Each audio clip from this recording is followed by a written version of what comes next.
ओम नमो भगवते वासुदेवाय। ओम नमो भगवते वासुदेवाय। ओम नमो भगवते वासुदेवाय। मम ज्ञानतिमिरान्धस्य ज्ञानाञ्जनशलाकया चक्षुरुन्मिलितं येन तस्मै श्रीगुरुवे नमः।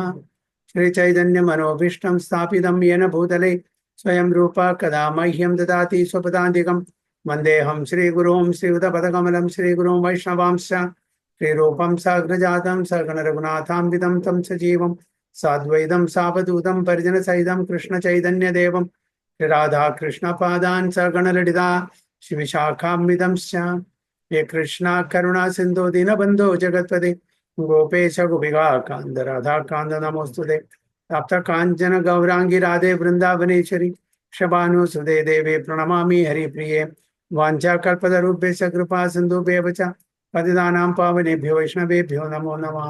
नमः ओं विष्णुपादाय कृष्णपृष्ठाय भूतले श्रीमते भक्तिवेदान्त स्वामिनिधि नामिने नमस्ते सारस्वती देवे गौरवाणी प्रचारिणे निर्विशेष शून्यवादी पाश्चात्य देश तारिणे। जय श्री कृष्ण चैतन्य प्रभु नित्यानंद श्री अद्वैत गदाधर शिवासादि गौर भक्तवृंद। हरे कृष्ण कृष्ण कृष्ण हरे हरे हरे राम राम राम हरे हरे। गुरुवे गौरचंद्राय राधिकाय तदालये कृष्णाय कृष्ण भक्ताय तद्भक्ताय नमो। हरे कृष्ण हरि ओम तत्सत्। നമ്മളിന്ന് വായിക്കാൻ പോകുന്ന ഭഗവത്ഗീത ആസ് ഇറ്റ് ഈസ് 4-ാമത്തെ അധ്യായം 38-ാമത്തെ ശ്ലോകമുണ്ട്. നഹി ജ്ഞാനേന സദൃശം പവിത്രം ഇഹ വിദ്യതേ തത് സ്വയം യോഗ സംസിദ്ധ കുലേനാത്മനി വിന്ദതി. നഹി ജ്ഞാനേന സദൃശം പവിത്രം ഇഹ വിദ്യതേ തത് സ്വയം യോഗ സംസിദ്ധ കാലേനാത്മനി വിന്ദതി. ഹരേ കൃഷ്ണ. റോഷി മാതാജി. हरे कृष्ण प्रभु। ओम नमो भगवते वासुदेवाय। न हि ज्ञानेन सदृशं पवित्रमिह विद्यते तत्स्वयं योग संसिद्धा कालेनात्मनि विन्दति। हरे कृष्ण। हरे कृष्ण. श्रीदेव माताजी. हरे कृष्ण. न हि ज्ञानेन सदृशं पवित्रमिह विद्यते तत्स्वयं योग संसिद्धा कालेनात्मनि विन्दति। हरे कृष्ण. सावित्री माताजी. हरे कृष्ण. ओम नमो भगवते वासुदेवाय। न हि ज्ञानेन सदृशं पवित्रं इह विद्यते तत्स्वयं योग संसिद्धा कालेनात्मनि विन्दति. हरे कृष्ण. അതിന്റെ ട്രാൻസ്ലേഷൻ ശ്രീദേവി മാതാജി വായിക്കും. ഹരേ കൃഷ്ണ. ഓം നമോ ഭഗവതേ വാസുദേവായ. ഈ ലോകത്തിൽ അതീന്ദ്രിയ ജ്ഞാനം പോലെ പരിശുദ്ധവും ശ്രേഷ്ഠവുമായി മറ്റൊന്നുമില്ല. ആ ജ്ഞാനം ആധ്യാത്മിക ദർശനത്തിന്റെ പരിപക്വഫലമാണ്. ഭക്തിയോഗ പരിശീലനത്തിൽ പ്രാവീണ്യം നേടിയ ഒരാൾക്ക് കാലക്രമേണ ഈ ജ്ഞാനം സ്വയം ആസ്വദിക്കാൻ കഴിയും. ഹരേ Krishna. In this world there is nothing so sublime and pure as transcendental knowledge. Such knowledge is the mature fruit of all mysticism, and one who has become accomplished in the practice of devoted service enjoys this knowledge within himself in due course of time. അപ്പോൾ ഈ ആധ്യാത്മിക ജ്ഞാനത്തിന്റെ പക്വഫലമാണത് അല്ലേ എന്നാണ് അവിടെ പറയുന്നത്. അപ്പൊ 2 തരത്തിലുള്ള നോളജ് ആണ്. എന്താണ് 2 തരത്തിലുള്ള നോളജ്? ഭൗതികമായതും ആധ്യാത്മികമായതും. അതിനെന്താ പറയാ? ജഡവിദ്യ, വിദ്യ, അവിദ്യ അല്ലേ? അവിദ്യ. വിദ്യ എന്ന് പറഞ്ഞാൽ ട്രാൻസെൻഡ് നോളജ് ആണ്. അവിദ്യ എന്ന് പറഞ്ഞാൽ ഭൗതികത. എന്തുകൊണ്ടാണ് അവിദ്യ പറയുന്നത്? അത് നമുക്ക് നമ്മളുടെ പരമ ലക്ഷ്യത്തിൽ എത്താൻ വേണ്ടിയിട്ട് ഈ അവിദ്യയുടെ ആവശ്യമില്ല, ഭൗതിക നോളജിന്റെ ആവശ്യമില്ല. ഓട്ടോമാറ്റിക്കലി നമുക്ക് ജന്മനാൽ സ്വതസിദ്ധമായി കിട്ടുന്ന ഒരു അറിവുണ്ടായിരിക്കും. അതനുസരിച്ച് ജീവിച്ചാൽ നമുക്ക് ഭൗതിക ലോകത്തിന്റെ ഇപ്പോഴത്തെ ഇന്നത്തെ കാലത്തെ ഉള്ള ഒരു വേൾഡ് നോളജ് ഇല്ലേ, അതിന് വലിയ ആവശ്യമൊന്നുമില്ല. അതൊക്കെ ഓട്ടോമാറ്റിക്കലി നമുക്ക് കിട്ടും. നമ്മൾ സ്കൂളിലോ കോളേജിലോ പോയിട്ടൊന്നല്ല പണ്ടത്തെ ആൾക്കാർ ആചാര്യന്മാരായത് അല്ലെ? ഗുരുകുല വിദ്യാഭ്യാസം. ആ ഗുരുകുല വിദ്യാഭ്യാസം എന്ന് പറഞ്ഞാൽ പ്രധാനപ്പെട്ട പഠിപ്പ് എന്താണ്? ആധ്യാത്മിക തലത്തിലുള്ള പഠിപ്പാണ് അല്ലെ? അന്ന് ക്ഷത്രിയന്മാരും വൈശ്യന്മാരും ബ്രാഹ്മണന്മാരൊക്കെ ഗുരുകുല വിദ്യാഭ്യാസം നേടിയിരുന്നു. ഇന്നത്തെ പോലത്തെ സ്കൂളോ കോളേജോ യൂണിവേഴ്സിറ്റീസ് ഒന്നുമില്ല. ഇന്നത്തെ എന്താണ് പഠിപ്പിക്കുന്നത്? പൂർണ്ണമായിട്ടും ഭൗതിക തലത്തിൽ ഒരാളുടെ കാല് വാരിയിട്ട് എങ്ങനെ നമുക്ക് മീതെ കയറിയിരിക്കാം, ഇതാണ് പഠിപ്പിക്കുന്നത്. Unhealthy competition. എന്താണോ പഠിപ്പിക്കേണ്ടത് അത് പഠിപ്പിക്കുന്നില്ല. നമ്മളുടെ ഭൗതികമായിട്ടുള്ള ശരീരത്തിന്റെ ആ ആവശ്യങ്ങൾ എന്താണോ അതിനെപ്പറ്റി മാത്രം പഠിപ്പിക്കുന്നത്. മനസ്സിന്റെ, ബുദ്ധിയുടെ അല്ലെങ്കിൽ ആത്മാവിന്റെ അതിനെ പറ്റിയിട്ട് വല്ലതും പഠിപ്പിക്കുന്നുണ്ടോ? ഒരു സ്കൂളും കോളേജും ഒന്നും പഠിപ്പിക്കുന്നില്ല. പക്ഷെ നമുക്ക് അത്യാവശ്യമായിട്ടുള്ള നോളജ് നമ്മുടെ മനസ്സിനെ പറ്റി. എന്താണ് മനസ്സ്? ആരെങ്കിലും ഡിഫൈൻ ചെയ്യാൻ പറ്റുമോ? മനസ്സ് എന്താണെന്ന് ആരെങ്കിലും ഇന്നവരെ ഒരു സയന്റിസ്റ്റും ഡിഫൈൻ ചെയ്യാൻ പറ്റിയിട്ടില്ല. അത് എവിടെയാണ് അതും ആർക്കും അറിയില്ല. അതേപോലെ ആത്മാവ് എന്താണ് അതും ഡിഫൈൻ ചെയ്യാൻ പറ്റിയില്ല. ആത്മാവ് എവിടെയാണ്? അപ്പോ ആധ്യാത്മിക തലത്തിലുള്ള ആ നോളജ്, വിദ്യ എന്ന് പറഞ്ഞാൽ അതിന് വിദ്യ. മറ്റത് ഭൗതിക തലത്തിൽ എങ്ങനെ സുഖമായിട്ട് ജീവിക്കാൻ പറ്റും അതിനാണ് അവിദ്യ എന്ന് പറയുന്നത്. അത് അത്ര അത്യാവശ്യമല്ല. ഓക്കെ, നമ്മളുടെ മനുഷ്യജന്മത്തിന്റെ ലക്ഷ്യത്തിലെത്താൻ വേണ്ടിയിട്ട് നമുക്ക് അവിദ്യയുടെ വലിയ കാര്യമൊന്നും വലിയ അത്യാവശ്യമൊന്നുമില്ല. അതില്ലാണ്ട് നമുക്ക് എല്ലാം നടക്കും. അപ്പൊ ഞാൻ പറഞ്ഞില്ല, പണ്ടത്തെ ആചാര്യന്മാരൊന്നും ഒരു കോളേജിനും ഒരു യൂണിവേഴ്സിറ്റിയും പോയില്ല. അവരെല്ലാം ഗുരുകുല വിദ്യാഭ്യാസം, വേദപഠനങ്ങളിലൂടെയാണ്. വേദപഠനങ്ങൾ പറഞ്ഞാൽ കൂടുതലും ആധ്യാത്മിക തലത്തിലാണ്. അതിൽ ഭൗതിക തലത്തിലുള്ള ആ വിദ്യയും ഉണ്ടായിരിക്കും. അതുകൊണ്ട് സയൻസ് ഉണ്ട്, മാത്സ് ഉണ്ട്, എഞ്ചിനീയറിംഗ് ഉണ്ട്, എല്ലാം ഉണ്ട്. അതുമില്ലാത്ത നോളജും ഇല്ല. പക്ഷെ കൂടുതൽ നമ്മൾ ഇമ്പോർട്ടൻസ്, പ്രാധാന്യം കൊടുക്കുന്നത് ഞാൻ ആരാണ്, ഭഗവാൻ ആരാണ്, ഈ ഭൗതിക ലോകം എന്താണ്, അല്ലെ, കർമ്മം എന്താണ്, കാലം എന്താണ്, ഇതിനെ പറ്റിയാണ് കൂടുതൽ നമ്മൾ പഠിക്കേണ്ടത്. നമ്മൾ മറ്റുള്ള നോളജ്, ഇന്നത്തെ കാലത്തെ ആ വിദ്യ എന്ന് പറഞ്ഞാൽ എൻ്റെ ഇന്ദ്രിയങ്ങൾക്ക് കൂടുതൽ എങ്ങനെ സന്തോഷം പകരാം, അതിന് ഞാൻ എന്തെല്ലാം ചെയ്യണം, ആ തരത്തിലുള്ള ആ നോളജിനെ പറ്റിയാണ് നമുക്ക് കൂടുതൽ പ്രാധാന്യം. പക്ഷെ ശരിക്കുള്ള നോളജ്, വിദ്യ എന്ന് പറഞ്ഞാൽ അത് ട്രാൻസെൻഡ് നോളജാണ്, ആധ്യാത്മിക തലത്തിലുള്ള ഒരു വിദ്യയാണ്. അതിന്റെ പരിപക്വമായിട്ടുള്ള സ്റ്റേജിൽ അതാണ് ഇവിടെ പ്രതിപാദിക്കുന്നത്. In this world there is nothing so sublime. അപ്പോൾ വിദ്യ, ട്രാൻസെൻഡ് നോളജ്, ആധ്യാത്മിക തലത്തിലുള്ള ആ അറിവ്, ആ ജ്ഞാനം, അതിനെപ്പോലെ ഒരു എന്താ പറയുക, ശ്രേഷ്ഠമായിട്ടുള്ളത്, അതേപോലുള്ള ശ്രേഷ്ഠമായിട്ടുള്ള ഒരു നോളജിനും ഇവിടെ ഇല്ല, ഒരു നോളജും ഇവിടെ ഇല്ല. Such knowledge is A mature. അങ്ങനത്തെ നോളജാണ്, ആ വിദ്യയാണ്, അതായത് ആധ്യാത്മിക തലത്തിലുള്ള പരിപക്വമായിട്ടുള്ള ആ ഫലം എന്നാണ് പറയുന്നത്. And one who has become accomplish in the practice of devotional service. അപ്പൊ ഏതൊരു വ്യക്തിയാണോ, ഏതൊരു ഭക്തനാണോ ഈ ഭക്തിയുത സേവനത്തില് പരിപൂർണമായിട്ടുള്ള ആ ജ്ഞാനത്തിൽ നമ്മൾ ജീവിക്കുന്നത്, അദ്ദേഹത്തിന് എന്ത് പറ്റും? Enjoy this knowledge within himself. ഒരു ആത്മസംതൃപ്തി. അങ്ങനെ നമ്മൾ ഭക്തിയുത സേവനം ചെയ്യുമ്പോൾ കിട്ടുന്ന ഒരു അക്കംപ്ലിഷ്മെന്റ്, ഒരു കണ്ടന്റ്മെന്റ്, ഒരു ആത്മസംതൃപ്തി, അത് in due course of time നമുക്ക് കിട്ടും. കാരണം നമ്മൾ we are on the right path. ഭഗവാന്റെ കാര്യത്തിനെ പറ്റിയും നമ്മളുടെ ആത്മാവ് എന്താണ്, ഈ ഭൗതിക ലോകത്തിൽ നമ്മൾ എന്തിനു വന്നു പെട്ടു, എന്താണ് നമ്മുടെ ദൗത്യം, എന്താണ് നമ്മുടെ ഡെസ്റ്റിനേഷൻ, ഇതെല്ലാം അറിയാനുള്ള ആ ഒരു ത്വര, ആ ഒരു ഏർജ്, അതായിരിക്കണം നമുക്ക് വേണ്ടത്. അല്ലാണ്ട് എങ്ങനെ കൂടുതൽ പൈസ സമ്പാദിക്കാം, എങ്ങനെ നമുക്ക് നല്ല കംഫർട്ടബിൾ ആയിട്ട് നല്ല വീട്ടിലും മറ്റൊക്കെ ജീവിക്കാം, അതൊക്കെ ഒരു ബൈ പ്രോഡക്റ്റ് ആയിട്ട് വരും. അതൊന്നും എൻജോയ് ചെയ്യേണ്ടെന്ന് പറഞ്ഞിട്ടില്ല. പക്ഷെ അതല്ല ഉദ്ദേശം, അത് നമ്മുടെ ബൈ പ്രോഡക്റ്റ് ആണ്. ഇത് ഭഗവാന്റെ കൃപ കൊണ്ട് എല്ലാം കിട്ടും നമുക്ക്. നമ്മൾ ചെയ്യേണ്ടത് പ്രൈമറി ഡ്യൂട്ടി, നമ്മുടെ പ്രൈമറി ആക്ടിവിറ്റി എന്ന് പറഞ്ഞാൽ ഈശ്വര സാക്ഷാത്കാരം. അത് നമ്മൾ ചെയ്യുകയാണെങ്കിൽ മറ്റതെല്ലാം ആസ് എ ബൈ പ്രൊഡക്റ്റ് നമുക്ക് താനെ വന്ന് ചേരും. നമ്മൾ അതിനുവേണ്ടി പ്രത്യേകിച്ചിട്ട് പ്രയത്നിക്കേണ്ട ഒരു കാര്യമില്ല എന്നാണ് നമ്മൾ മനസ്സിലാക്കുന്നത്. നോക്കാം എന്താണ് പർപ്പോട്ടിൽ. When we speak of transcendent knowledge, we do so in terms of spiritual understanding. As such, there is nothing so sublime and pure as transcendent knowledge. Ignorance is the cause of our bondage and knowledge is the cause of our liberation. അപ്പൊ എന്താണ് അജ്ഞത? അതാണ് നമ്മളെ ഇവിടെ ബന്ധിപ്പിക്കുന്നത്.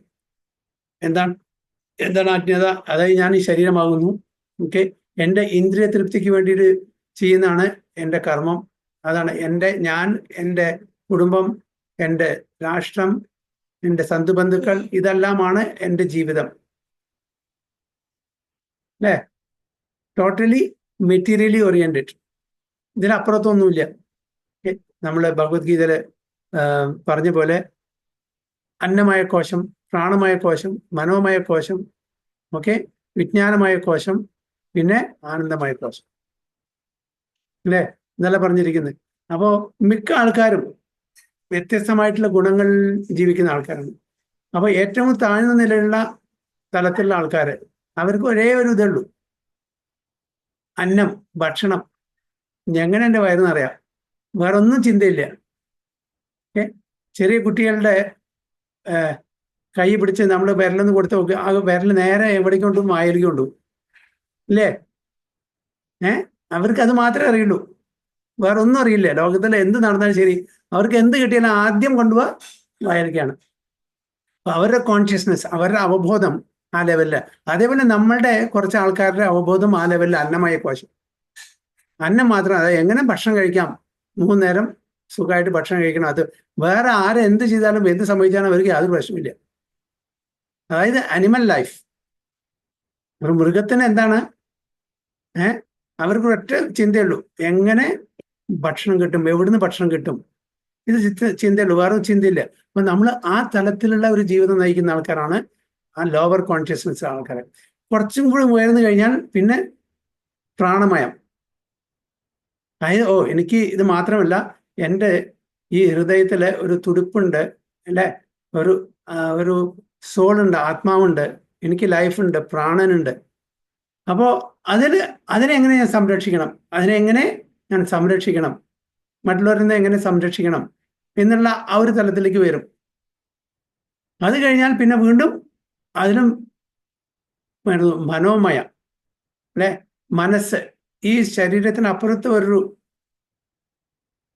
കാര്യമുണ്ട്, അത് മനസ്സാണ്. ഈ മനസ്സ് എന്താണ്? ഈ മനസ്സ് നമ്മുടെ എവിടെയാണ്, ഇത് എവിടുന്ന് വന്നു, നമ്മുടെ മനസ്സിലെ ഇംപ്രഷൻസ്, ആഗ്രഹങ്ങൾ, ഇതെല്ലാം എന്താണ്? അപ്പോൾ ഒരു സ്റ്റെപ്പും കൂടി മീതെ, അതിലും മീതാണ് വിജ്ഞാനമായ കോശം. വിജ്ഞാനം എന്ന് പറഞ്ഞാൽ അപ്പൊ ഞാൻ ആരാണ്, അപ്പോൾ അന്വേഷിക്കാൻ തുടങ്ങി. അവിടെ ഇൻക്വിസിറ്റീവ്നെസ്, എൻക്വയറി. അതുവരെ നമുക്കറിയില്ല, നമ്മളൊരു മൃഗത്തെ പോലെ ജീവിക്കുകയാണ്. അപ്പോൾ വിജ്ഞാനമായ കോശം ആ ലെവലിൽ എത്തിക്കഴിഞ്ഞാൽ, നമ്മുടെ അവബോധം അതിലെത്തിക്കഴിഞ്ഞാൽ, അപ്പോൾ അവിടെ എൻക്വയറി, അഥാതോ ബ്രഹ്മ ജിജ്ഞാസ. മനുഷ്യനായിട്ട് മാത്രം ജനിച്ചാൽ പോരാ, നമ്മൾ അറ്റ്ലീസ്റ്റ് ആ തലത്തിലേക്ക് എത്തണം. അറ്റ്ലീസ്റ്റ് ആ തലത്തിലേക്ക് എത്തിയില്ലെങ്കിൽ നമ്മളും മൃഗങ്ങളായിട്ട് യാതൊരു ബന്ധമില്ല എന്നറിയാം, അല്ലെ? ആഹാര നിദ്ര ഭയമൈത്തനം ച എന്നുള്ള ആ ശ്ലോകം നമുക്കറിയാം, അല്ലെ? സാമാന്യമേത് പശുബി നരാനാം ധർമ്മോ ഹി തേശാം അധികോ വിശേഷോ ധർമ്മേന ഹീന പശുബി സമാനം, അല്ലെ? ധർമ്മമില്ലെങ്കിൽ, അപ്പൊ ധർമ്മത്തിന്റെ കാര്യത്തിലായിട്ടുണ്ടെങ്കിൽ നമുക്ക് ആ വിജ്ഞാനം അറിയിക്കണം. ഞാൻ ആരാണ്, ഞാൻ എന്തുകൊണ്ടാണ് ഇങ്ങനത്തെ എനിക്ക് ജന്മം കിട്ടിയത്? ചില ആൾക്കാർ വളരെ വളരെ നല്ല രീതിയിൽ ജീവിക്കുന്നു, ധനികരായിട്ട്. ചില ആൾക്കാരെ വളരെ ദരിദ്ര കുടുംബത്തിൽ ജനിച്ച് വളരെ ബുദ്ധിമുട്ടി ക്ലേശങ്ങൾ അനുഭവിച്ച് ജീവിച്ചു. എന്തുകൊണ്ടാണ് ഇങ്ങനെ ഡിസ്പാരിറ്റി, ഈ പക്ഷപാതം? ഭഗവാൻ പാർഷ്യലാണോ, ഇംപാർഷ്യലാണോ? ഇംപാർഷ്യലാണെങ്കിൽ എന്തുകൊണ്ടാണ് ഇങ്ങനത്തെ ചില ആൾക്കാർ നല്ല സൗന്ദര്യമുള്ള ആൾക്കാരെ, ചില ആൾക്കാർ നല്ല ബലവാന്മാര്, ധനവാന്മാര്, ചില ആൾക്കാർക്ക് ഇതൊന്നുമില്ല? എന്തുകൊണ്ടാണ് ഡിസ്പാരിറ്റി? ഇതൊക്കെ അന്വേഷിക്കാനുള്ള ഒരു ഏർജ് നമ്മുടെ അടുത്തുണ്ടായിരിക്കും ആ തലത്തിലെത്തുമ്പോൾ. വിജ്ഞാനം അത് മനസ്സിലാക്കി കഴിഞ്ഞാൽ പിന്നെ അതിന്റെ പ്രോസസ്സ്. അപ്പൊ ചുരുക്കത്തിൽ സംബന്ധ, അഭിധേയ ആൻഡ് പ്രയോജനം. അപ്പൊ സംബന്ധം, ഞാൻ ആരാണ്, ഭഗവാൻ ആരാണ്, നമ്മൾ തമ്മിലുള്ള ബന്ധം എന്താണ്, ഓക്കെ, ഇതിനെ പുനഃസ്ഥാപിക്കാനുള്ള, റീ എസ്റ്റാബ്ലിഷ് ചെയ്യാനുള്ള പ്രോസസ്സ് എന്താണ്, അതാണ് അഭിധേയം. പിന്നെ പ്രയോജനം, അങ്ങനെ അതായത് ഭഗവത് പ്രാപ്തി നേടുക, ആധ്യാത്മിക സാക്ഷാത്കാരം നേടുക, ഭഗവത് ധാമിലേക്ക് പോവുക, ഭഗവാനെ സേവിക്കുക. ഭഗവാന്റെ അംശങ്ങളാണ് നമ്മൾ. അപ്പൊ നമ്മളുടെ ദൗത്യം ഭഗവാനെ, ആ പൂർണ്ണമായിട്ടുള്ള ഭഗവാനെ, നമ്മൾ അംശങ്ങളായതുകൊണ്ട് നമ്മൾ ഭഗവാനെ സേവിച്ച് ആനന്ദത്തോട് ജീവിക്കുക എന്നുള്ള തലത്തിലേക്ക് നമ്മൾ ഉയരും. അതാണ് ആനന്ദമയ കോശം. ഓക്കെ, അപ്പൊ ഈ അറിവെല്ലാം നമുക്ക് നേടുന്നത് ലോവർ കോൺഷ്യസ്നെസ്സിൽ കിട്ടില്ല. അപ്പൊ മനുഷ്യനായാലും ശരി, നമ്മൾ ഇരുകാലി പശുക്കളെ പോലെ ജീവിക്കേണ്ടി വരും.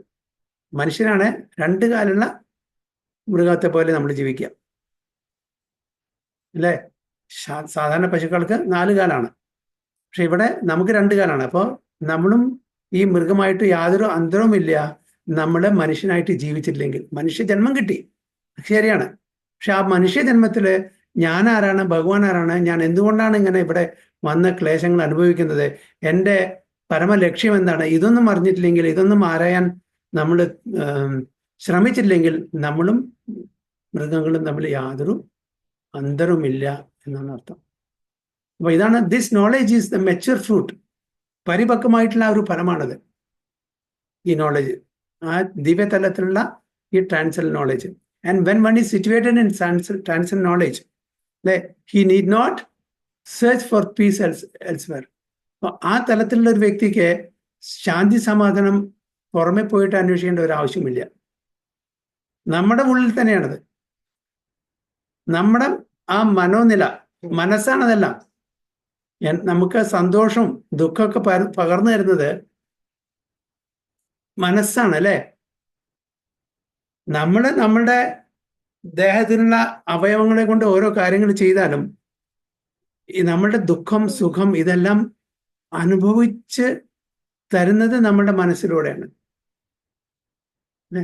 ഫിസിക്കലായിട്ട് നമുക്ക് സന്തോഷം, നല്ലൊരു ഭക്ഷണം കിട്ടിയാൽ നമുക്ക് ഫിസിക്കലായിട്ടുള്ള ഗ്രോസ് ലെവലുള്ള സ്ഥൂലമായിട്ടുള്ള തരത്തിലുള്ള ഒരു സന്തോഷം കിട്ടും. നല്ലൊരു ഡിഷ് കിട്ടാണ്, നല്ലൊരു സ്വീറ്റ് കിട്ടാണ്, ലഡു അല്ലെങ്കിൽ ജിലേബി, അങ്ങനത്തെ എന്തെങ്കിലും രസഗുള്ള, അല്ലെങ്കിൽ ഗുലാബ് ജാം, ഇതൊക്കെ ഇഷ്ടമുള്ള എന്തെങ്കിലും കിട്ടിയാൽ നമുക്ക് ടേസ്റ്റ് എവിടെയാണ്? മനസ്സിലാണോ? നമ്മുടെ ഫിസിക്കലി, ഓഫ്കോഴ്സ് മനസ്സിൽ കൂടെയാണ് അത് നമ്മൾ അനുഭവിക്കുന്ന വഴി. ഫിസിക്കലി നമ്മുടെ ടേസ്റ്റ് ബഡിന് ഒരു ഇതുണ്ടാവും. ഓക്കെ, ചിലത് കഴിക്കുമ്പോൾ അത് വേണ്ട, കാരണം അത് ടേസ്റ്റ് ഇല്ല. ചിലത് കഴിക്കും ഇനിയും കഴിക്കണം എന്ന് തോന്നും. അപ്പോൾ ഫിസിക്കലി നമുക്കൊരു സന്തോഷം, നമ്മുടെ ശരീരത്തിനും നമ്മുടെ സ്റ്റൊമക്കിനും ഓക്കെ ഒരു സാറ്റിസ്ഫാക്ഷൻ ആയിരുന്നു അറിയുമ്പോൾ, ഭക്ഷണം കഴിക്കുമ്പോൾ, അല്ലേ? അപ്പോൾ ഒരു സ്ഥൂല തലത്തിൽ ഗ്രോസ് ലെവലിൽ നമുക്ക് നമ്മുടെ സെൻസസിന് നമുക്ക് സാറ്റിസ്ഫാക്ഷൻ കിട്ടും. പക്ഷെ അതിനും കൂടെ ഫോർ എക്സാമ്പിൾ നമ്മുടെ വേണ്ടപ്പെട്ട ഒരാളുടെ ഒരു പെട്ടെന്ന് മരണം സംഭവിച്ചു. നമ്മുടെ ശരീരത്തിനാണോ ദുഃഖം അതോ മനസ്സിനാണോ ദുഃഖം? എവിടെ ദുഃഖം അനുഭവിക്കുക? മനസ്സിന്, അല്ലെ? അയ്യോ, ഒരാളുടെ മരണം സംഭവിച്ചു, എന്റെ ചെവി വേദിച്ച് വയ്യ പറയൂ നമ്മള്? ഇല്ല, സംഭവിക്കില്ല. കാണിച്ചാൽ അത് ഗ്രോസ് ലെവലിലാണ്, ഇത് മനസ്സാണ്. അപ്പോൾ മെന്റൽ ലെവലിലായിരിക്കും. അപ്പൊ നമ്മുടെ എക്സ്പീരിയൻസ് എല്ലാം ഈ സെൻസസ് കൂടെ നമ്മുടെ എക്സ്പീരിയൻസ് എല്ലാം at the end of the day, mind is the, that what you call medium through which we are experiencing this pain and pleasure. ഈ സന്തോഷം ദുഃഖമൊക്കെ അനുഭവിക്കുന്ന നമ്മുടെ മനസ്സിൽ, അതിനൊരു ഇൻസ്ട്രുമെന്റ് മാത്രമാണ് ഈ സെൻസസ്. അപ്പോൾ അത് ഓൺ എ ഗ്രോസ് ലെവൽ നമ്മുടെ ബോഡി ലിംസ് സെൻസസ്, കുറച്ചും കൂടി സട്ടിൽ ലെവലിൽ പോയാൽ മെന്റൽ മനസ്സ്. നല്ല ഒരു വാർത്ത കിട്ടുകയാണ്, മകന് ഫസ്റ്റ് റാങ്ക് കിട്ടി. നമുക്ക് എവിടെ സന്തോഷം? മനസ്സിലല്ലേ? നമ്മുടെ മനസ്സ് വളരെ സന്തോഷിക്കും, അല്ലേ? നമ്മൾ നല്ലൊരു സത്സംഗ്, നല്ലൊരു സ്പിരിച്വൽ പ്രോഗ്രാം ഒക്കെ അതിൽ അറ്റൻഡ് ചെയ്തു, നല്ലൊരു ക്ലാസ് കേട്ടു, നല്ല കീർത്തനം കേട്ടു, അല്ലെങ്കിൽ വേറെ വല്ല എന്തെങ്കിലും ഡിവോഷണൽ ആക്ടിവിറ്റീസ് നമ്മൾ പങ്കെടുത്തു, ഡാൻസ് ചെയ്തു. ഓക്കെ, അപ്പൊ നമ്മളുടെ മനസ്സിന്റെ മുകളിലുള്ള ആത്മാവിന്റെ ലെവലിൽ നമുക്ക് സന്തോഷം കിട്ടും. അപ്പൊ അത് ഒരു സ്റ്റെപ്പും കൂടി ഉയരെ. ആദ്യം ശരീരത്തിനും അതിൻ്റെ ഇന്ദ്രിയങ്ങൾക്കും, പിന്നെ മനസ്സിന്റെ ലെവലില്, പിന്നെ ആത്മാവിന്റെ ലെവലില്. ഒരു ഭക്തനും കൂടി ആയി കഴിഞ്ഞാൽ അത് പ്യുവർ ആയിരിക്കും. മറ്റേത് കുറച്ചു നേരം ഉണ്ടായിരിക്കും. കാണിച്ചാൽ നമുക്ക് എന്തോ ഇല്ലാത്ത, എത്ര തന്നെ ബുദ്ധിമുട്ടോ അല്ലെങ്കിൽ ദുഃഖമുള്ള സമയമാണെങ്കിലും നമ്മൾ ഭഗവാന്റെ നാമം ചെല്ലുമ്പോൾ, ഭഗവാന്റെ ലീലകൾ കേൾക്കുമ്പോൾ, ഭഗവാന്റെ കാര്യങ്ങളെല്ലാം ശ്രവിക്കുമ്പോൾ നമുക്ക് അതെല്ലാം മറന്ന് ഒരു ആത്മസംതൃപ്തി നമുക്ക് ഉണ്ടായിരിക്കും, അല്ലേ? അപ്പോൾ ഫിസിക്കൽ ലെവൽ, ബോഡി ലെവൽ, അതായത് സെൻസസ് ലെവൽ, പിന്നെ മെന്റൽ പ്ലാറ്റ്ഫോം മെന്റൽ ലെവൽ, പിന്നെ സ്പിരിച്വൽ ലെവൽ. അപ്പൊ നമ്മളുടെ പെർമനന്റ് ആയിട്ടുള്ള ആനന്ദം ഏത് ലെവലായിരിക്കണം? സ്പിരിച്വൽ ലെവൽ, അല്ലേ? നമുക്ക് കിട്ടുന്ന ആ സന്തോഷം സ്പിരിച്വൽ, അത് എപ്പോഴും നിൽക്കും. ഒരു സ്വീറ്റ് കഴിച്ചാൽ എത്ര നേരം നമുക്ക് ആ തൃപ്തി, സംതൃപ്തി അല്ലെങ്കിൽ ആ ടേസ്റ്റ് നിൽക്കും? കുറച്ചു നേരം. നാമെന്ന് ഫ്രോട്ടിൽ നിന്ന് ഇറങ്ങിക്കഴിഞ്ഞാൽ പോയി, അതിൻ്റെ ടേസ്റ്റ് പോയി, അല്ലേ? ഒരു ലോട്ടറി അടിച്ചു, ആ പൈസ കഴിയുന്നവരെ ഉണ്ടാവും സന്തോഷം, അത് കഴിഞ്ഞാൽ പോയി, പിന്നെ സന്തോഷം ഉണ്ടാവില്ല അല്ലേ. പക്ഷെ നേരെ മറിച്ച് ഒരു ആധ്യാത്മിക തലത്തിലുള്ള എന്തെങ്കിലും നമ്മൾ ഇടപെടുകയാണെങ്കിൽ അതിനെ ഓർത്ത് എപ്പോഴും നമുക്ക് സന്തോഷിക്കാം. അതിനെയാണ് പറയുന്നത് ആനന്ദാംബുതി വർധനം എന്ന് പറയുന്നത്. അങ്ങനത്തെ സന്തോഷം അത് അത് അത് എറ്റേണലാണ്. അതാണ് ആനന്ദാംബുതി വർധനം എന്ന് പറയുന്നത്. അത് വർദ്ധിച്ചുകൊണ്ടേയിരിക്കും. മറ്റേതെല്ലാം ക്ഷണികമാണ്, അത് ഡിമിനിഷ് ചെയ്തുകൊണ്ടിരിക്കും, കുറഞ്ഞുകൊണ്ടേയിരിക്കും. ബാക്കി നമ്മളുടെ ദേഹത്തിൻ്റെയോ മനസ്സിൻ്റെ ലെവലിലുള്ള ആ സന്തോഷം ദുഃഖമെല്ലാം അത് കാലക്രമേണ കുറഞ്ഞുകൊണ്ടിരിക്കും. നമ്മുടെ കുട്ടിക്കാലത്ത് നമുക്ക് ഒരുപാട് എന്താ പറയുക ക്ലേശങ്ങൾ, ഒരുപാട് ദുഃഖങ്ങൾ സഹിച്ചിട്ടുണ്ട്. അതൊന്നും നമുക്ക് ചിലപ്പോൾ ഓർമ്മയുണ്ടാവില്ല. ചില കാര്യങ്ങൾ അത്രയും നമ്മളുടെ മനസ്സിനെ തട്ടിയിട്ടുള്ള ചില കാര്യങ്ങൾ എപ്പോഴും ഓർമ്മയുണ്ടാവും. പക്ഷെ കാലമെല്ലാം നശിപ്പിക്കും. കാലം നമ്മുടെ ഈ ശരീരത്തോട് കൂടി ഇതെല്ലാം പോവും. പക്ഷെ ആധ്യാത്മിക തലത്തിലുള്ള അത് മാത്രം നശിക്കില്ല. അതുകൊണ്ടാണ് അത് നമുക്ക് എത്രയാണോ ഇവിടെ ചെയ്ത് കഴിഞ്ഞിട്ടുള്ളത് അതിന് ശേഷമുള്ള അവിടുന്ന് തുടങ്ങിയാൽ മതി. അടുത്ത ജന്മത്തിൽ നമ്മുടെ ഈ ജന്മം തിരിച്ചു പോയിട്ടില്ലെങ്കിൽ, അടുത്ത ജന്മം ഉണ്ടെങ്കിൽ നമ്മൾ 10% ഡിവോഷൻ സർവീസ് ചെയ്തിട്ടുണ്ടെങ്കിൽ അടുത്ത ജന്മത്തിൽ 11% മുതൽക്ക് തുടങ്ങിയാൽ മതി. അതുകൊണ്ടാണ് പല ആൾക്കാരും നമ്മുടെ ഡിഫറെൻറ്റ് സ്റ്റേജസിൽ കാണുന്നത്. ഒരാളിപ്പോൾ ഫോർ എക്സാമ്പിൾ ഇപ്പം ഞാൻ 10% ഡിവോഷണൽ ആക്ടിവിറ്റീസ് ചെയ്തിട്ടുണ്ട്, എനിക്ക് അടുത്ത ജന്മം ഉണ്ടെങ്കിൽ 11% തുടങ്ങിയാൽ മതി. നിങ്ങൾ 40% ചെയ്തിട്ടുണ്ടെങ്കിൽ നിങ്ങൾക്ക് 41% തുടങ്ങിയാൽ മതി. അപ്പോൾ നിങ്ങളും ഞാനും തമ്മിലുള്ള വ്യത്യാസം എന്താണ്? 30% ആണ്. അപ്പോൾ നിങ്ങൾ വളരെ അഡ്വാൻസ് ആയിരിക്കും, ഞാൻ വളരെ പിന്നായിരിക്കും. കാരണം അപ്പോൾ ഞാൻ ചോദിക്കുക, എന്താണ് അവർ ഇത്ര പെട്ടെന്ന് അഡ്വാൻസ് ചെയ്ത്? കാരണം അവരുടെ ആ സുഹൃത്ത് എവിടെയുണ്ട്? അപ്പോൾ അവരിൽ ആ 40% മുതൽ തുടങ്ങിയാൽ മതി, എനിക്ക് 11% തുടങ്ങണം. അപ്പോൾ ഇത്രയും ഗ്യാപ്പിൻ്റെ ആ ഒരു വ്യത്യാസമാണ് അഡ്വാൻസ്മെന്റ്. ചില ആൾക്കാർ പെട്ടെന്ന് അഡ്വാൻസ് ചെയ്യുന്നു, ചില ആൾക്കാർ വളരെ ആത്മീയ തലത്തിൽ പ്രോഗ്രസ് ചെയ്യുന്നു. ഇതാണ് അതിൻ്റെ വ്യത്യാസം. അപ്പോൾ നമ്മൾ മാക്സിമം പ്രോഗ്രസ്, സ്പിരിച്വൽ പ്രോഗ്രസ് വേണമെന്നുണ്ടെങ്കിൽ കൂടുതൽ നമ്മൾ ഭക്തിയുത സേവനം ചെയ്യണം, ഡിവോഷൻ സർവീസിൽ ഇടപെടണം. എന്നാൽ നമുക്ക് അധികം ജന്മങ്ങൾ എടുക്കാണ്ട് ഈ ജന്മത്തിൽ തന്നെ നമുക്ക് പോകാൻ പറ്റും. അപ്പോൾ ഇത് നമ്മുടെ ഈ പീസ് ഓഫ് മൈൻഡ്, ഓക്കെ, നമ്മൾ വേറെ എവിടെയും അന്വേഷിക്കേണ്ടത്, നമ്മുടെ ഉള്ളിൽ തന്നെ പീസ് ഓഫ് മൈൻഡ് നമ്മുടെ മനസ്സിലാണ്. നമ്മളിത് എങ്ങനെ അക്സെപ്റ്റ് ചെയ്യുന്നു? ഓക്കെ, നമുക്കറിയാം ഈ ഭൗതിക ലോകത്തിലുള്ള ക്ലേശങ്ങളെ പറ്റി നമുക്ക് നന്നായിട്ട് അറിയാം. ഇത് നമ്മുടെ പ്രാരാബ്ധ കർമ്മമാണ്, അത് നമ്മൾ അനുഭവിച്ചേ പറ്റൂ, അതിന് യാതൊരു ഇതില്ല. പിന്നെ നമ്മൾ ഭക്തിയുത സേവനം ചെയ്താൽ ഭഗവാന്റെ കൃപ കൊണ്ട് അതെല്ലാം മാറ്റി കളയാനുള്ള കഴിവും ഭഗവാനുണ്ട്.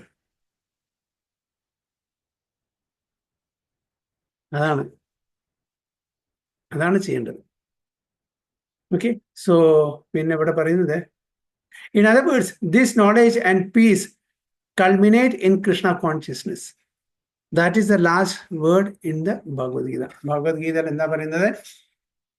ഈ അറിവ്, ഈ ജ്ഞാനം എവിടെ എത്തുന്നത്? കൃഷ്ണാവബോധത്തിൽ.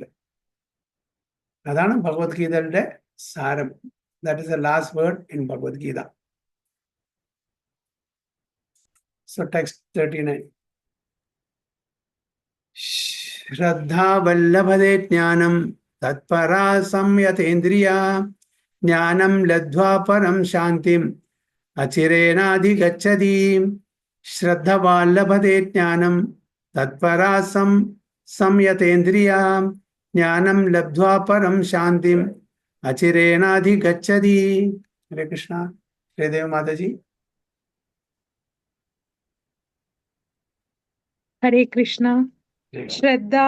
ശ്രദ്ധാവാം ലഭതേ ജ്ഞാനം തത്പരാ സംയതേന്ദ്രിയഃ ജ്ഞാനം ലബ്ധ്വാ പരം ശാന്തിം അചിരേണാധിഗച്ഛതി. ഹരേ കൃഷ്ണ. रोशी माता जी.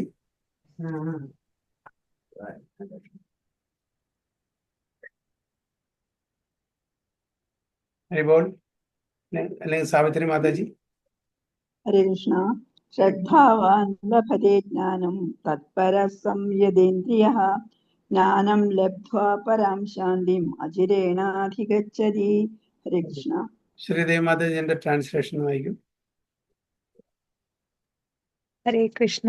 ഓം നമോ ഭഗവതി വാസുദേവായ. ഇന്ദ്രിയ സംയമനം ചെയ്തവനും ദിവ്യജ്ഞാനത്തിനു വേണ്ടി സ്വയം സമർപ്പിച്ചവനും ശ്രദ്ധായുക്തനുമായ ഒരു വ്യക്തി ആ ജ്ഞാനത്തിന് അർഹൻ തന്നെ. അത് ലഭിച്ചാൽ അയാൾക്ക് വേഗത്തിൽ പരമമായ ആധ്യാത്മിക ശാന്തി കൈവരും. ഹരേ കൃഷ്ണ. ഹരിബോൾ.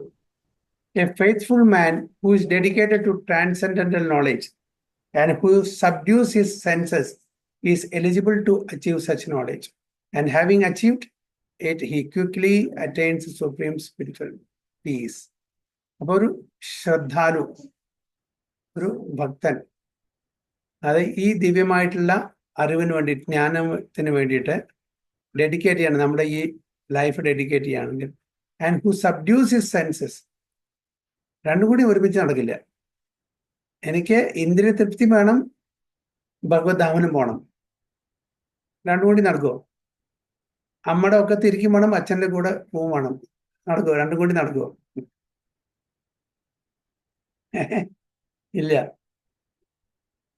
ഒരിക്കലും നടക്കില്ല. അപ്പൊ അതുകൊണ്ട് നമ്മള് പ്രൈമറി ഡ്യൂട്ടി, ഞാൻ നേരത്തെ പറഞ്ഞ പോലെ പ്രൈമറിലി നമ്മള് ഭഗവത് പ്രാപ്തിക്ക് വേണ്ടിയിട്ട്, ഭഗവത് ജ്ഞാനത്തിന് വേണ്ടിയിട്ട്, ഈശ്വര സാക്ഷാത്കാരത്തിന് വേണ്ടിയിട്ട് ശ്രമിക്കണം. അതിൻ്റെ കൂടെ നമ്മളുടെ ഭൗതിക തലത്തിലുള്ള ആഗ്രഹങ്ങളെല്ലാം പൂർത്തീകരിക്കപ്പെടും. അതിനുവേണ്ടി നമ്മൾ പ്രത്യേകിച്ചിട്ട് ശ്രമിക്കേണ്ട യാതൊരു, നമ്മൾ വിചാരിക്കും ഈ ഭക്തിയിൽ വന്നു കഴിഞ്ഞാൽ നമ്മളുടെ ഭൗതിക തലത്തിലുള്ള ആവശ്യങ്ങളൊന്നും നിറവേറാൻ പറ്റില്ല, അതിനെന്ത് ചെയ്യും? അതിന് പ്രത്യേകിച്ച് ശ്രമിക്കേണ്ട ഒരു ആവശ്യമില്ല. ഉദാഹരണത്തിന് ഒരുപാട് ബ്രഹ്മചാരികളുണ്ട്, ശുദ്ധഭക്തന്മാരുണ്ട്. അവരെല്ലാം വിട്ടിട്ട് ഭഗവത് സേവനം മാത്രം, അവരുടെ ഭൗതിക കാര്യങ്ങൾ നടക്കുന്നില്ലേ? അവർ ഫ്ലൈറ്റ് പിടിച്ചിട്ട് മറ്റുള്ള രാജ്യങ്ങളിൽ പോകുന്നുണ്ട്, ട്രെയിൻ പിടിച്ച് മറ്റുള്ള രാജ്യങ്ങളിലുണ്ട്, കാറിൽ പോകുന്നുണ്ട്, അവർക്ക് ഭക്ഷണം കിട്ടുന്നുണ്ട്, അവർക്ക് താമസമുണ്ട്, അവർക്ക് എന്താ പറയുക എടുക്കാനുള്ള എല്ലാം ഉണ്ട്. അവരെല്ലാം നമ്മൾ ചെയ്യുന്ന പോലെ എല്ലാം ചെയ്യുന്നുണ്ട്. അവരുടെ കാര്യങ്ങൾ നടക്കുന്നില്ലേ? കാരണം ഭഗവാൻ അതെല്ലാം ചെയ്തു കൊടുക്കും. അപ്പൊ അതുകൊണ്ട് നമ്മൾ അങ്ങനെ ആവണമെന്നില്ല, ഒരു ബ്രഹ്മചാരി ഒരു സന്യാസി ഒന്നും ആവണമെന്നില്ല. നമ്മള് ചൈതന്യ മഹാ പറഞ്ഞത് നമ്മൾ ഏത് ആശ്രമത്തിലാണ്, ആ ആശ്രമത്തിൽ ഇരുന്നു കൊണ്ട് തന്നെ ഭഗവത് പ്രാപ്തി നേടാൻ പറ്റും. നമ്മൾ വീട്ടിലൊരു ഹൗസ് വൈഫ് ആണെങ്കിൽ ആ ജോലി ചെയ്തിട്ട് നമുക്ക് ഭഗവത് പ്രാപ്തി. നമ്മുടെ ഓഫീസിൽ പോകുന്ന ആളാണെങ്കിൽ ആ ജോലി മുറക്കെ ചെയ്തിട്ട്, അച്ഛനാണെങ്കിൽ അച്ഛൻ്റെ സ്ഥാനത്ത്, അമ്മയാണെങ്കിൽ അമ്മയുടെ സ്ഥാനത്ത്, ഭാര്യ ഭർത്താവ് മക്കളെ അതേത് സ്ഥാനത്തിരുന്ന്, ഏത് ആശ്രമത്തിലാണെങ്കിലും, ഗൃഹസ്ഥാശ്രമത്തിലാണെങ്കിലും ശരി, വാനപ്രസ്ഥം, സന്യാസം, ബ്രഹ്മചാരി, ഏത് ആശ്രമത്തിൽ ഇരുന്നിട്ട് നമുക്ക് ഭഗവത് പ്രാപ്തി നേടാം. പക്ഷെ പ്രൈമറി അതായിരിക്കണം. മറ്റുള്ളതെല്ലാം നമുക്ക് ഓട്ടോമാറ്റിക്കലി വന്നു ചേരും. അതിനുവേണ്ടി പ്രത്യേകിച്ചിട്ട് യാതൊന്നും ചെയ്യേണ്ട ആവശ്യമില്ല. അതുകൊണ്ട് നമ്മളുടെ ഇന്ദ്രിയ തൃപ്തി, അതായത് അതിനെ നമ്മൾ കൂടുതൽ എക്സ്പോസ് ചെയ്യാതെ, അത് റെഗുലേറ്റഡ് ആയിട്ട് അതിനുള്ള ആ ഒരു അലവൻസ്, ഡിസ്കൗണ്ട് ഭഗവാൻ നമുക്ക് തന്നിട്ടുണ്ട് ഇന്ദ്രിയ തൃപ്തിക്കുള്ളത്. നല്ല ഭക്ഷണം കഴിക്കേണ്ട ആരും പറഞ്ഞിട്ടില്ല, ഭക്ഷണം കഴിക്കേണ്ടെന്നും പറഞ്ഞിട്ടില്ല. ഭക്ഷണം നന്നായി കഴിക്കേണ്ടത് ഭഗവാന് സമർപ്പിച്ചിട്ട് ഭഗവാന്റെ ആ സാങ്ക്ടിഫൈഡ് ഫുഡ് കഴിക്കാനേ പറഞ്ഞിട്ടുള്ളൂ. അപ്പോഴെന്താ പിന്നെ പ്രശ്നം?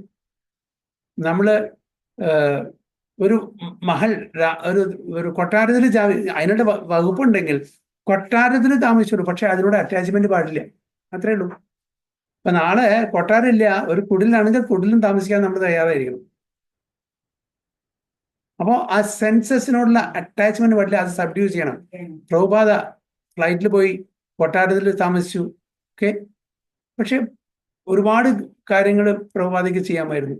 പ്രഭുപാദയ്ക്ക് യാതൊരു അറ്റാച്ച്മെന്റ്, കിട്ടിയാലോ വേണ്ടെന്നും പറയില്ല, ഒരുപാട് ഗിഫ്റ്റ്സും എല്ലാം സ്വീകരിക്കും. എന്നിട്ട് അത് പ്രഭുപാദ മറ്റുള്ള ശിഷ്യന്മാർക്ക് ഡിസ്ട്രിബ്യൂട്ട് ചെയ്യും. ആവശ്യമുള്ളത് മാത്രം വയ്ക്കും. ഒരു 10 വാച്ച് കിട്ടിയാൽ നമ്മൾ 10 വാച്ച് കയ്യിൽ ഇട്ടു, സമയം നോക്കാൻ ഒരു വാച്ച് അത് ഉണ്ടായും, ബാക്കിയുള്ളത് നമ്മൾ കൊടുക്കും, ആവശ്യമുള്ളവർക്ക് കൊടുക്കും, അല്ലേ? അപ്പൊ അതേപോലെ പ്രഭുപാദയ്ക്ക് എല്ലാം വേണമെങ്കിൽ, എന്ത് വേണമെങ്കിൽ ചെയ്യാമായിരുന്നു. പക്ഷെ പ്രഭുപാദ വളരെ മിനിമം. പ്രഭുപാദ പറഞ്ഞു, എന്തിനാണ് ഇത്ര വലിയ വളരെ ഓപ്പൺ ആയിട്ടുള്ള ടെമ്പിൾസ്, ഗോർജിയസ് ടെമ്പിൾസും അക്കോമഡേഷൻസും ഫെസിലിറ്റീസ് ഒക്കെ ഉണ്ടാക്കുന്നത്? എനിക്കിതിൻ്റെ ആവശ്യമില്ല, എനിക്കൊരു ഹട്ട് മതി, ഒരു കുടിൽ മതി. അതുകൊണ്ടാണ് മായാപൂരിലെ എൻട്രൻസിൽ തന്നെ പ്രഭുപാദ കൂട്ടിയിട്ടുണ്ട്. ടാച്ച് റൂഫ് ആയിട്ടുള്ളത്. അത് ഇപ്പോഴും പ്രിസർവ് ചെയ്ത് വെച്ചിട്ടുണ്ട്. എന്താണ്, അവിടെയാണ് പ്രഭുപാദ് താമസിച്ചിരുന്നത് ഇനീഷ്യലി. എനിക്കത്, പക്ഷേ ഇവിടെ വരുന്ന ഫോറിനേഴ്സിന് അവർ ഇങ്ങനത്തെ സ്ഥലത്ത് ജീവിച്ചിട്ടുള്ള പരിചയമില്ലാത്തതുകൊണ്ട് അവരെ ഇൻസ്പയർ ചെയ്യാൻ വേണ്ടിയും പുതിയ പുതിയ ആൾക്കാരെ, ലോകത്ത് നിന്ന് മറ്റു ആൾക്കാരെ ഇൻസ്പയർ ചെയ്യാനും അട്രാക്ട് ചെയ്യാൻ വേണ്ടിയിട്ട് ഗോർജിയസ് ആയിട്ടുള്ള ടെമ്പിൾസും ഫെസിലിറ്റീസും ഉണ്ടാക്കുകയാണ്. അവർക്ക് ഭക്തിയിലൊരു ഇൻട്രസ്റ്റ് വരണ്ടേ? നമ്മൾ അതിനുള്ള ഫെസിലിറ്റീസ് കൊടുത്തില്ലെങ്കിൽ അവരെങ്ങനെ വരിക? അതുകൊണ്ടാണ് TOVP ഇത്രയും വലിയ ഒരു എന്താ പറയുക, ഒരു ടെമ്പിൾ സെറ്റപ്പ് വരുന്നത്. കാരണം ആൾക്കാരെ അട്രാക്ട് ചെയ്യാൻ വേണ്ടിയിട്ട്. എല്ലാവരും സത്വഗുണത്തിലുള്ള ആൾക്കാരല്ലല്ലോ. അപ്പൊ അട്രാക്ട് ചെയ്യാൻ വേണ്ടിയിട്ടാണ് ഇതൊക്കെ. എല്ലാവർക്കും അതിനുള്ള സൗകര്യം ഉണ്ടെങ്കിൽ കിടന്നാൽ അവർ വരും. അവിടെ നിന്ന് പിന്നെ പതുക്കെ പതുക്കെ ഈ ഭക്തിയുത സേവനത്തിലൂടെ അവർക്ക് ഭക്തി ഉണ്ടാകും. അപ്പൊ നമ്മൾ സബ്ഡ്യൂ ചെയ്യേണ്ട നമ്മുടെ സെൻസസ് അനാവശ്യമായിട്ടുള്ള റെഗുലേറ്റ് ചെയ്യണം. അങ്ങനത്തെ ഒരാൾക്ക് മാത്രമാണ് നമുക്ക് ഈ ജ്ഞാനം, ഈ ആധ്യാത്മിക ജ്ഞാനത്തിലെ ഉന്നമനം ഉണ്ടായിരിക്കുള്ളൂ. And having achieved it he quickly attains. അങ്ങനത്തെ തലത്തിൽ വന്നാൽ നമുക്ക് സുപ്രീം സ്പിരിച്വൽ പീസ്, ആധ്യാത്മികതയിലുള്ള ആ സമാധാനം, അത് നമുക്ക് പെട്ടെന്ന് അത് കിട്ടാനുള്ള ഒരു അവസരം ഭഗവാൻ തന്നെ ഉണ്ടാക്കി തരും. So such knowledge in Krishna consciousness can be achieved by a faithful person who believes firmly in Krishna. അത് ഭഗവാനിലും ഭഗവാന്റെ ഈ പ്രോസസ്സിലും വിശ്വാസമുള്ള ആൾക്കാർക്ക് മാത്രമേ കിട്ടുള്ളൂ. വെറും റിച്വലിസ്റ്റിക് ആക്ടിവിറ്റീസ് ആയിട്ട് ചെയ്യുന്ന ആൾക്കാർക്ക് കാര്യമില്ല. റിച്വൽ അതിൻ്റെ കൂടെ SPI അതിന്റെ മുമ്പേ ചേർക്കണം. റിച്വൽ മാത്രം പറയാം, ഇറ്റ് ഷുഡ് ബി സ്പിരിച്വൽ. ഇപ്പൊ നമ്മൾ ചെയ്യുന്ന റിച്വൽ, വഴിപാട്, നമ്മൾ പറയില്ലേ അമ്പലത്തിൽ പോയിട്ട് വഴിപാട് കഴിയാം, വഴിപാടാണത്. അതൊരു വഴിപാടാണ്, അതായത് ഒരു ഫോർമാലിറ്റി. നമുക്കതിൽ വിശ്വാസമൊന്നുമില്ല, പക്ഷെ എങ്കിലും നടക്കട്ടെ. പണ്ടാറ് പറഞ്ഞ പോലെ ഒരാള് തൻ്റെ ലവറെ കാണാൻ വേണ്ടി പോയായിരുന്നു. അപ്പോൾ അയാൾ ഭയങ്കര സ്റ്റിഞ്ചിയാണ്, ഭയങ്കര പിശുക്കന. അപ്പൊ ഒരു പൂവുണ്ട്, റോസാപ്പൂവും പിടിച്ച് പോവാണ്. അപ്പൊ പാലത്തിന്റെ കൂടെ പോകുന്നത്, ഭയങ്കര മഴയും കാറ്റും കോളൊക്കെ ഉള്ള സമയമാണ്. പാലം മുഴുവന് വെള്ളം കൊണ്ട് നിറഞ്ഞിരിക്കുന്നു. അപ്പോൾ ഇയാളെ അതിലും മുങ്ങും എന്ന് തീർച്ചയായി. അയാൾ ഒരാളും ഒരു പൈസയും കൂടിയും ഡൊണേഷൻ അമ്പലത്തിനൊന്നും കൊടുക്കില്ല, ദൈവവിശ്വാസമൊന്നുമില്ല. അപ്പൊ എന്തായാലും അയാള് പൂവും, ഇയാളുടെ കയ്യിൽ നിന്ന് പൂവെന്ന് അറിയാം. അപ്പോ ആ പോണ സമയത്ത് പറഞ്ഞു, ഗോവിന്ദ സ്വാഹ, ഏതായാലും പൂവാൻ പോണ, അപ്പൊ ഗോവിന്ദനെ സമർപ്പിക്കട്ടെ എന്ന് പറഞ്ഞ് ആ പൂവ് താൻ വിചാരിച്ച ആൾക്കാർക്ക് കൊടുക്കാൻ പറ്റില്ല, അത് പൂവെന്ന് പറഞ്ഞപ്പോൾ ഗോവിന്ദ സ്വാഹ. ഗോവിന്ദന്റെ വിശ്വാസം ഉണ്ടായില്ല. മരിച്ച ശേഷം അദ്ദേഹത്തിനെ കൊണ്ടുപോയി. കാരണം അത്രയും പാപം ചെയ്ത ആളാണ്, അത്രയും പിശുക്കനാണ്, ഭഗവാൻ വിശ്വാസമില്ല. നേരെ എവിടെ പോവാ അങ്ങനത്തെ ആള് യമരാജന്റെ കോടതിയില് അല്ലേ? യമരാജന്റെ കോടതിയിൽ പോയപ്പോ അവിടെ ചിത്രഗുപ്തനോട് അദ്ദേഹത്തിന്റെ അക്കൗണ്ട്സ് കൊണ്ടുവരാൻ പറഞ്ഞു, ലെജർ കൊണ്ടുവരാൻ പറഞ്ഞു. ചിത്രഗുപ്തൻ അദ്ദേഹത്തിന്റെ ആ സ്റ്റേറ്റ്മെന്റ് കൊടുന്നു, അക്കൗണ്ട് ലെജർ കൊടുന്നു. കംപ്ലീറ്റ് ചെക്ക് ചെയ്ത് മുഴുവൻ 2 മാർക്കാണ്. എല്ലാം പാവങ്ങളും ചെയ്തിട്ടുണ്ട്, ഒരു നല്ല കാര്യം ചെയ്തിട്ടില്ല. അപ്പൊ അവസാനം ഒന്നുകൂടി നോക്കിയപ്പോ ചെറിയൊരു ഗ്രീൻ മാർക്ക് അതില്. അപ്പൊ വെയിറ്റ് ഒരു ചെറിയ നല്ല കാര്യം തന്നെ. എന്താണ്? ഒരു പൂവ്, ഒരു പുഷ്പം ഗോവിന്ദൻ അർപ്പിച്ചിട്ടുണ്ട്. അത് ഗോവിന്ദ സ്വാഹ. ഏതായാലും എനിക്ക് രക്ഷയില്ല, ഈ പൂവും അപ്പോ കിടക്കട്ടെ, ഗോവിന്ദന് കിടക്കട്ടെ പറഞ്ഞിട്ട് ഗോവിന്ദ സ്വാഹ പറഞ്ഞു കൊടുത്തു. അതുകൊണ്ട് ആ ലെജറിൽ കംപ്ലീറ്റ് 2 മാർക്കാണെങ്കിലും ഒരു ഗ്രീൻ മാർക്ക് ഉണ്ട്. അതായത് ഒരു നല്ല കാര്യം ചെയ്തിട്ടുണ്ട്, ഈ പുഷ്പം ഗോവിന്ദന് സമർപ്പിച്ചിട്ടുണ്ട് അദ്ദേഹത്തിന്. അതുകൊണ്ട് സ്വർഗത്തിൽ പോകാനും ഒരു 10 മിനിറ്റ് സ്വർഗത്തിൽ പോകാനുള്ള ഒരു യോഗ്യത ഇവിടെ ഉണ്ട് എന്ന് പറഞ്ഞു. അപ്പൊ യമരാജാവ് ചോദിച്ചു, നിങ്ങളൊരു നല്ല കാര്യം ഇല്ല, ബാക്കിയെല്ലാം പാപകർമ്മങ്ങളാണ്, നിങ്ങൾക്ക് ഒരു അവസരം തരാം. നിങ്ങൾക്ക് ആദ്യം സ്വർഗത്തിൽ പോകണോ അതോ നരകത്തിൽ പോകണോ? നരകത്തിൽ കുറേ കാലം അനുഭവിച്ചിട്ട് പിന്നെ അവസാനം ഒരു 10 മിനിറ്റ് സ്വർഗത്തിൽ പോവാം. അല്ലെങ്കിൽ ആദ്യം സ്വർഗത്തിൽ 10 മിനിറ്റ് പോവാം, എന്നിട്ട് നരകത്തിൽ പോയത്. അപ്പൊ ആ ഒരു ഓപ്ഷൻ ധർമ്മരാജാവ് കൊടുത്തു, യമരാജാവും കൊടുത്തു. അപ്പൊ പറഞ്ഞു ഇയാൾ ബുദ്ധിമാനാണ്, എനിക്ക് ആദ്യം സ്വർഗത്തിൽ പോയാൽ മതി, 10 മിനിറ്റെങ്കിൽ 10 മിനിറ്റ്. അപ്പൊ ശരി, അങ്ങനെയൊക്കെ. അപ്പൊ പറഞ്ഞു അതിനുള്ള അറേഞ്ച്മെന്റ് ചെയ്യാൻ പറഞ്ഞു. ഇദ്ദേഹത്തിന് സ്വർഗത്തിലെ ആൾക്കാരായിട്ട് 10 മിനിറ്റ് കഴിഞ്ഞാൽ നേരെ അദ്ദേഹത്തിന് നരകത്തിലേക്ക് കൊണ്ടുവരണം, അദ്ദേഹത്തിന് പണിഷ്മെന്റ് കൊടുക്കണം. അപ്പൊ 10 മിനിറ്റ് അല്ലേ. അപ്പോ ഒരു പൂവിന് നമുക്കൊരു 10 മിനിറ്റ് കിട്ടി. ഒരു പൂവ് ഞാൻ ഗോവിന്ദനെ അറിയാതെ സമർപ്പിച്ചപ്പോ എനിക്ക് 10 മിനിറ്റ് കിട്ടി സ്വർഗത്തില്. അപ്പൊ ഒരുപാട് പൂവ് ഞാൻ വെച്ചാൽ എത്ര കാര്യം. അപ്പൊ നേരെ അമരാവതിയിലെ, അതായത് ഇന്ദ്രലോകത്ത് ചെന്നിട്ട് എവിടെ ഇറങ്ങിയത്, അദ്ദേഹത്തിനെ പുഷ്പവിമാനത്തിൽ കൊണ്ടുപോയി അവിടെ ഇറക്കി. എവിടെ? അമരാവതിയിലെ നന്ദനന്ദന ഗാർഡനില്, ഇന്ദ്രന്റെ ഗാർഡനില്, പൂന്തോട്ടത്തില്. അവിടെ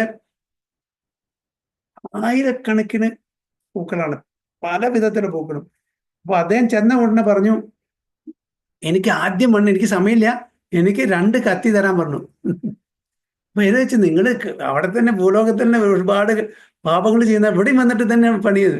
അല്ല അതൊന്നല്ല, അതിന് സംസാരിക്കുന്നത് 2 വേഗം തരും. ശരി, എന്നാലും അവിടെ ചെന്നല്ലേ കൊടുത്തു. 2 കൈ കൊണ്ടും ഈ ഫ്ലവർ എല്ലാം കൂടി വെട്ടി വെട്ടി ഗോവിന്ദാസ്വാഹ ഗോവിന്ദാസ്വാഹ ഗോവിന്ദാസ് എല്ലാം നിരപ്പാക്കി തന്നു. അപ്പോ ഒരു പൂവിന് 10 മിനിറ്റ്, അതേപോലെ ഇത്ര ആയിരക്കണക്കിന് പൂവിന്. അപ്പൊ എത്രയോ കാലങ്ങള് അവിടെ സ്വർഗത്തിലെ സന്തോഷത്തോടെ ജീവിക്കാനുള്ള ഒരു ഇത് കിട്ടിയത്. ഈ സ്റ്റോറിയിൽ നിന്ന് എന്താ പറയുന്നത്, ഈവൻ നമ്മൾ അറിയാതെ ഭഗവാന് ചെയ്തു കൊടുക്കുന്ന ആ ഒരു കാര്യങ്ങളും കൂടിയും ഭഗവാൻ അത് കണക്കിലെടുക്കും. ഓക്കെ, മായാപൂരില് പറയുന്നുണ്ട് ഭഗവാന്റെ ഔദാര്യം. നമ്മൾ കടക്കുന്നതില്ലേ, നമ്മൾ കടന്നുറങ്ങില്ലേ 4 മണിക്കൂർ 5 മണിക്കൂർ 6 മണിക്കൂർ, അതും കൂടിയും ചൈതന്യ മഹാപ്രഭു സാഷ്ടാംഗ നമസ്കാരമായിട്ട് എടുക്കുന്നു. അത്രയും ഔദാര്യമാണ് ചൈതന്യ മഹാപ്രഭുവിന്. ഇപ്പൊ ഈവൻ നമ്മൾ അറിയാതെ ചെയ്യുന്ന കാര്യങ്ങളും കൂടിയും അത് ഭക്തിയായിട്ട് അവര് കണക്കെടുക്കും ഭഗവാൻ. ഈവൻ അജാമിളയുടെ ആ സ്റ്റോറിയും അതാണ് പഠിപ്പിച്ചിരിക്കുന്നത് അല്ലെ. അജാമിള തന്റെ മകനെ വിളിച്ചത് ഭഗവാനല്ലേ വിളിച്ചത്. ഇൻസിഡന്റലി തന്റെ മകന്റെ പേര് നാരായണൻ ഇട്ടു. ഓക്കെ, അതുകൊണ്ട് ആ അതായത് മകന്റെ പേര് നാരായണ കൊണ്ട് ആ നാരായണനെ വിളിച്ചു. പക്ഷെ ഭഗവാൻ എന്തെടുത്തു, എന്നെ വിളിക്കുന്നു പറഞ്ഞിട്ട് ഭഗവാന്റെ വിഷ്ണു ദൂതന്മാരെ പറഞ്ഞു വെച്ചു. അപ്പൊ അങ്ങനെ നമുക്ക് അദ്ദേഹത്തിന് സെക്കൻഡ് ചാൻസ്, രണ്ടാമതൊരു ചാൻസ് കിട്ടി. പിന്നെ ഹരിദ്വാറിൽ പോയിട്ട് 12 വർഷം ഹരിനാമം ചെയ്ത് ആ ഒരു മെച്യൂർഡ് സ്റ്റേജിൽ അദ്ദേഹത്തിന് ലിബറേഷൻ കിട്ടി. അപ്പൊ ഇങ്ങനെ നമുക്ക് വിശ്വാസം ഉണ്ടായിരിക്കണം. വിശ്വാസമില്ലാണ്ട കാര്യമില്ല. So one is called a faithful man who thinks that simply by acting in Krishna consciousness, he can attain the highest perfection. This faith is attained by the discharge of devotional service and by chanting Hare Krishna, Krishna Krishna, Hare Hare, Hare Rama, Rama Rama, Hare Hare. അപ്പോൾ ഇത് ഈ ജപയജ്ഞത്തെ കൊണ്ട് നമുക്ക് ഈ വിശ്വാസം അത് ദൃഢമാക്കാൻ പറ്റും. അപ്പൊ അതിനുള്ള സന്നദ്ധത നമ്മൾ കാണിക്കണം. ജപം കൊണ്ട് നമുക്ക് ഡിവോഷണൽ പ്രോഗ്രസ് ഉണ്ടാവും. നമ്മളുടെ പ്രയത്നം കൊണ്ടും, നമ്മുടെ പ്രയത്നമുണ്ട്, അതേപോലെ ഭഗവാന്റെ കൃപ കൊണ്ടും. വെറും ഭഗവാന്റെ കൃപ കിട്ടില്ല നമുക്ക്, നമ്മൾ പ്രയത്നിക്കണം. താൻ പാതി ദൈവം പാതി എന്ന് പറയുന്നില്ലേ, അതേപോലെ നമ്മൾ പ്രയത്നിക്കണം. അപ്പോൾ ഭഗവാന്റെ കൃപ ഉണ്ടായി. നമ്മളല്ലാണ്ട് ഉണ്ടായിരുന്ന എല്ലാം ഭഗവാൻ ചെയ്തിട്ട് പറഞ്ഞ് ചെയ്യില്ല. ഭഗവാനല്ലേ എല്ലാം ചെയ്യുന്നത്. ഭഗവാൻ ചെയ്യട്ടെ പറഞ്ഞ് മിണ്ടാണ്ടിരുന്ന കാര്യം നടക്കും. നമുക്കിപ്പോ ഫോർ എക്സാമ്പിൾ ഹോട്ടലിൽ പോയിട്ട് ഭക്ഷണം കഴിക്കണം. ഞാനിവിടെ ഇരുന്ന ഹോട്ടലിൽ ഇങ്ങോട്ട് വരില്ല. പക്ഷെ ഇന്നത്തെ കാലത്ത് വരും കാര്യമാര്. പക്ഷേ എനിക്ക് പോകണം, നടക്കണം, ഈ കാലുകൊണ്ട് നടക്കണം. നടന്നിട്ട് അവിടെ എത്തിയാൽ പിന്നെ പൈസ കൊടുത്താൽ ഭക്ഷണം തരും. അതുപോലെ നമ്മൾ പ്രയത്നിക്കണം. അപ്പോൾ ഭഗവാന്റെ മേഴ്സി ഉണ്ടായിരിക്കും. വെറും ഒന്നും ചെയ്യാതെ ഭഗവാന്റെ മേഴ്സി നമുക്ക് എക്സ്പെക്ട് ചെയ്യാൻ പറ്റില്ല. അപ്പം നമ്മൾ ജപിക്കണം, ഭഗവാനെ പ്രീതിപ്പെടുത്തണം. ഭഗവാനെ പ്രീതിപ്പെടുത്തുമ്പോൾ ഭഗവാന്റെ കൃപാ കടാക്ഷം നമുക്കുണ്ടാവും. അപ്പം നമ്മൾ ആഗ്രഹിക്കുന്നതെല്ലാം അത് ലെജിറ്റിമേറ്റ് ആയിട്ടുള്ള കാര്യങ്ങളെല്ലാം, ആഗ്രഹിക്കുന്ന എല്ലാം സാധിക്കുന്നില്ല. എന്താണോ നമ്മൾക്ക് യോഗ്യത ഉള്ളത്, നമുക്ക് അർഹിക്കുന്നത്, അതെല്ലാം ഭഗവാൻ സാധിച്ചു തരും. അപ്പൊ അത് which cleanses one's heart of all material dirt. അപ്പൊ അങ്ങനെ എല്ലാ അനർത്ഥങ്ങളും എല്ലാ കൽമശങ്ങളും മാറ്റി തരും ഭഗവാൻ. Over and above this, one should control the senses. അപ്പോൾ എങ്ങനെ കൺട്രോൾ ചെയ്യുക? റെഗുലേറ്റ് ചെയ്യുക. സെൻസസ് ഉണ്ട്, എല്ലാവർക്കും ഉണ്ട് അല്ലേ? കണ്ണ്, മൂക്ക്, നാവ്, ചെവി, ത്വക്ക്, ഇതെല്ലാം എല്ലാവർക്കും ഉണ്ട്. ഇതിനെ നമുക്ക് ഇല്ലാതിരിക്കാൻ പറ്റില്ല. It will demand so many things. Okay, കണ്ണിന് നല്ല നല്ല രൂപങ്ങൾ കാണണം അല്ലേ? ചെവിക്ക് നല്ല നല്ല നമ്മളുടെ ഏത് ഗുണത്തിനനുസരിച്ചുള്ള അതനുസരിച്ചിട്ടുള്ള ആ ഒരു ടേസ്റ്റാണ് നമുക്ക് കേൾക്കാൻ. സത്വഗുണത്തിലാണെങ്കിൽ നല്ല ക്ലാസിക്കലായിട്ടുള്ള ഡിവോഷണൽ ആയിട്ടുള്ള സോങ്സ് കേൾക്കാനുള്ള ഇൻട്രസ്റ്റ് ആയിരിക്കും. രജോ ഗുണത്തിനാണെങ്കിൽ അടിപൊളി പാട്ട് അല്ലേ? തമോ ഗുണത്തിനാണെങ്കിൽ വൾഗറായിട്ടുള്ളത്. അതേപോലെ ഭക്ഷണവും അങ്ങനെ നമ്മളുടെ ഗുണത്തിന്റെ അടിസ്ഥാനത്തിൽ നമ്മളുടെ ഓരോ ടേസ്റ്റ്, രുചി ഉണ്ടായിരിക്കും. അപ്പോൾ അതുകൊണ്ട് നമ്മളുടെ ആ സെൻസസിനെ നമുക്ക് ഇല്ലാതാക്കാൻ പറ്റില്ല. ആ സെൻസസിനെ റെഗുലേറ്റ് ചെയ്യാൻ പറ്റും. അതിനെ നമുക്ക് ഹയർ കോൺഷ്യസ്നെസ്സിലേക്ക് ഉയർത്താൻ പറ്റും. നമ്മൾ തമോ ഗുണത്തിലാണെങ്കിൽ രജോ ഗുണത്തിലേക്കും, രജോ ഗുണത്തിൽ നിന്ന് സത്വഗുണത്തിലേക്കും നമ്മൾ ഉയർത്തിയിട്ട് നമ്മൾ സത്വഗുണത്തിലുള്ള ആ തലത്തിൽ ജീവിക്കുക.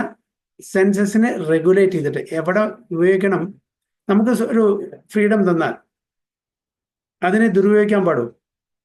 ഇപ്പം നമ്മുടെ ഒരു കമ്പനിയിലത്തെ ഒരു മാനേജറാക്കി, ഓക്കെ, മാനേജർക്ക് ചില അതോറിറ്റീസ് കൊടുത്തിട്ടുണ്ട്. ആ അതോറിറ്റീസിൽ മീതെ നമുക്ക് ഉപയോഗിക്കാം, നമുക്ക് നമ്മളുടെ അതോറിറ്റി ദുരുപയോഗിക്കാൻ പാടില്ല അല്ലേ? അതുപോലെ നമുക്ക് സെൻസസ് എന്നുണ്ട്. നമുക്കൊരു റെഗുലേഷൻ വെച്ചിട്ട് ഇന്ന ചെയ്യാൻ പാടില്ല. നമുക്ക് ഭക്ഷണം കഴിക്കാം, അത് ശാകാഹാരി അല്ലേ? അതേ പാടുള്ളൂ, മറ്റത് പറഞ്ഞിട്ടില്ല. അതുകൊണ്ട് അത് പാടില്ല. അപ്പൊ അതുകൊണ്ട് അതിനെ റെഗുലേറ്റ് ചെയ്യാം. അങ്ങനെ ഓരോ കാര്യങ്ങളും നമ്മുടെ സെൻസസിനെ റെഗുലേറ്റ് ചെയ്യുന്നത്. അതാണ് ഇവിടെ കൺട്രോൾ എന്ന് പറയുന്നത്. One should control the census. അത് ഓവർ യൂട്ടിലൈസ് ചെയ്യാൻ പാടില്ല, അത് വിംസിക്കലി യൂട്ടിലൈസ് ചെയ്യാൻ പാടില്ല, അതിനെ റെഗുലേറ്റ് ചെയ്യണം. So a person who is faithful to Krishna and who controls the senses can easily attain perfection. അപ്പൊ അവർക്ക് മാത്രം, ആരാണോ നമ്മുടെ ഇന്ദ്രിയങ്ങളെ സംയമനത്തിൽ കൊണ്ടിരുന്ന് അത് ആവശ്യപ്രകാരം ഉപയോഗിക്കുന്നത്, അവർക്ക് മാത്രമാണ് ഈ കൃഷ്ണ കോൺഷ്യസ്നസ്സിൽ പ്രോഗ്രസ് വരുള്ളൂ. So a person who is faithful to Krishna and who controls the senses can easily attain perfection in the knowledge of Krishna consciousness without delay.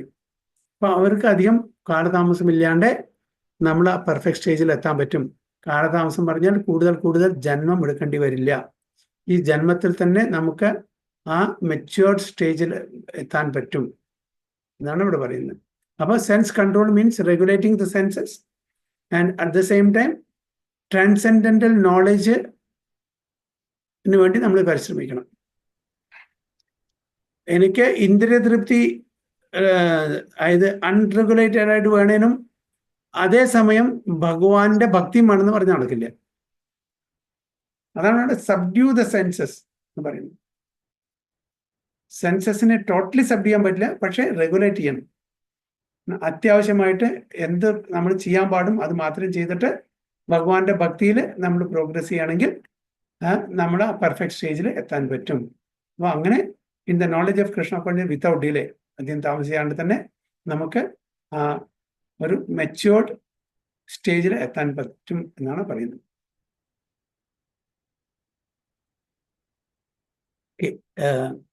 ഇപ്പൊ 2 ശ്ലോകല്ലേ നമ്മളെടുത്ത്, 38, 39 അല്ലേ?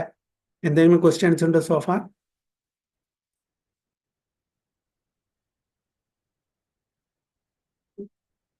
ക്ലിയർ ആണ് പ്രഭുജി.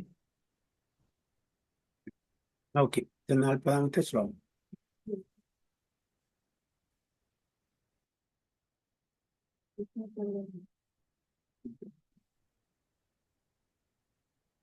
അജ്ഞശ്ചാശ്രദ്ധാനശ്ച സംശയാത്മാ വിനശ്യതി നായം ലോകോസ്തി ന പരോ ന സുഖം സംശയാത്മനഃ. അജ്ഞശ്ചാശ്രദ്ധാനശ്ച സംശയാത്മാ വിനശ്യതി നായം ലോകോസ്തി ന പരോ ന സുഖം സംശയാത്മനഃ. രോഷി മാതാജി. ഹരേ കൃഷ്ണ പ്രഭു. ഓം നമോ ഭഗവതേ വാസുദേവായ. അജ്ഞശ്ച ശ്രദ്ധധാനശ്ച സംശയാത്മാ വിനശ്യതി നായം ലോകോസ്തി ന പരോ ന സുഖം സംശയാത്മനഃ. ഹരേ കൃഷ്ണ. ശ്രീദേവി മാതാജി. ഹരേ കൃഷ്ണ. ഓം നമോ ഭഗവതേ വാസുദേവായ.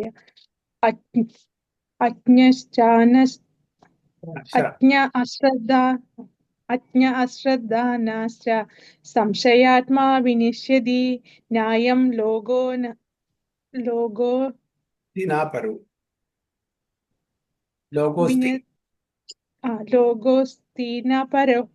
പരോ ന സുഖം സംശയാത്മനഃ. ഹരേ കൃഷ്ണ. സാവിത്രി മാതാജി. അജ്ഞശ്ച ഹരേ കൃഷ്ണ. അജ്ഞശ്ച അശ്രദ്ധദാനശ്ച സംശയാത്മാ വിനശ്യതി ന്യായം ലോകോസ്തി ന പരോ ന സുഖം സംശയാത്മന. ഹരേ കൃഷ്ണ. എന്റെ ട്രാൻസ്ലേഷൻ ഋഷി മാതാജി വായിക്കും. ഹരേ കൃഷ്ണ പ്രഭു.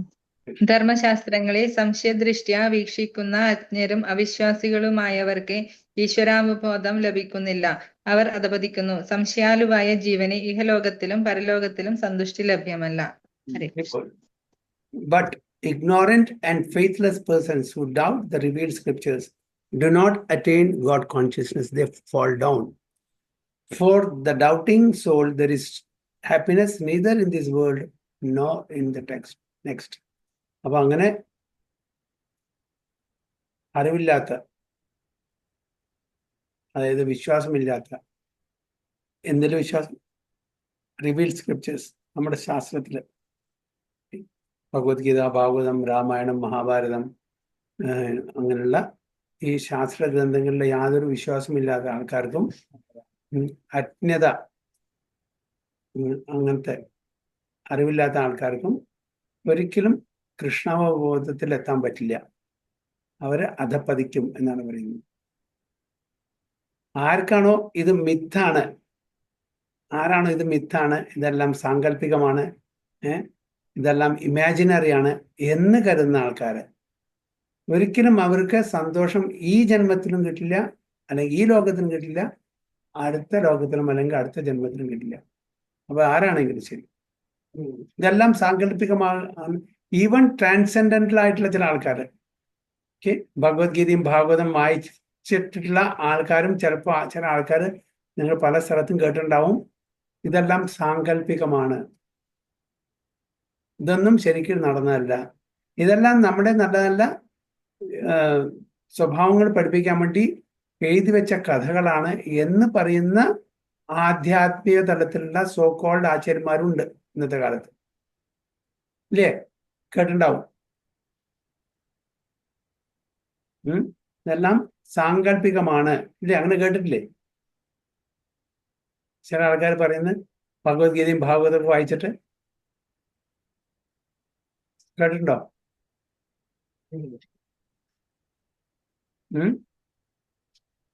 കേട്ടിട്ടില്ല?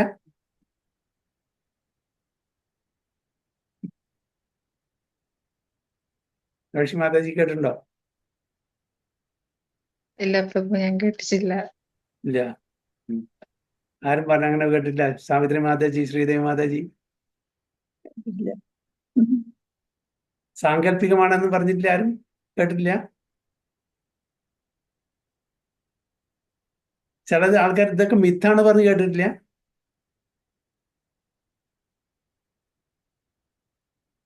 ഇതിന് ചില ആൾക്കാർ മിത്തോളജി എന്ന് പറയും, അല്ലെങ്കിൽ മൈത്തോളജി എന്ന് പറയും. മോഹാപോഹങ്ങള് അങ്ങനെ പറയുന്നുണ്ട്.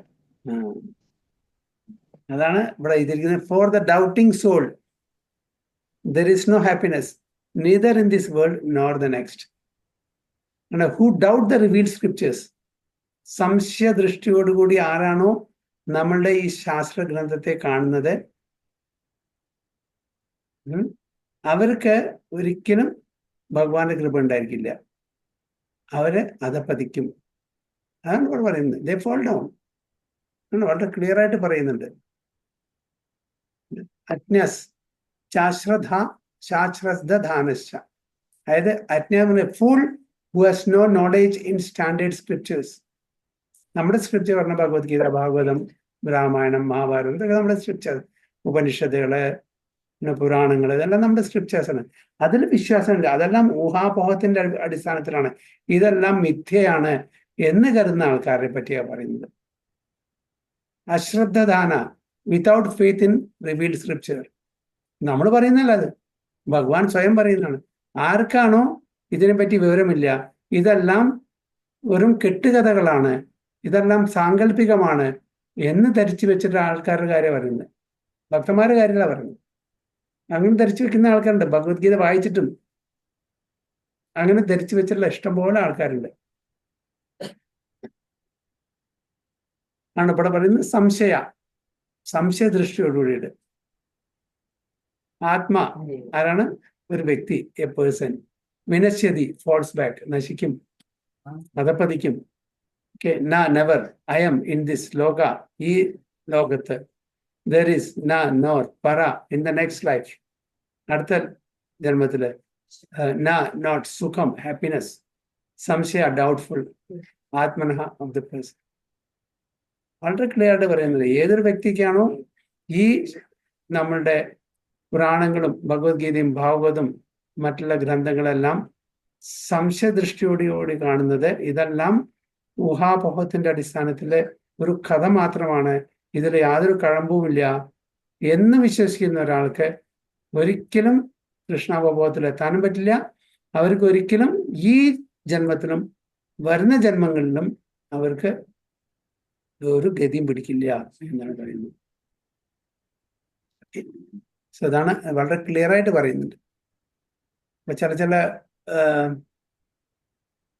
ഡിസ്കോഴ്സിലൊക്കെ ചില ആൾക്കാർ പറയുന്നത് കേൾക്കാം, ഇതെല്ലാം സാങ്കല്പികമാണ്, നരസിംഹലീല നടന്നിട്ടില്ല, കൃഷ്ണൻ ഇവിടെ ജനിച്ചിട്ടില്ല, രാമൻ ഇവിടെ ജനിച്ചിട്ടില്ല, ഇതെല്ലാം ഊഹാപോഹങ്ങളാണ്, വ്യാസദേവന് സമയം കിട്ടിയപ്പോൾ വെറുതെ എഴുതി കൂട്ടിയതാണ്.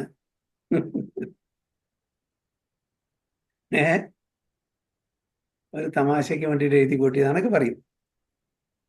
Okay, so out of many standard and authoritative revealed scriptures, the Bhagavad Gita is the best.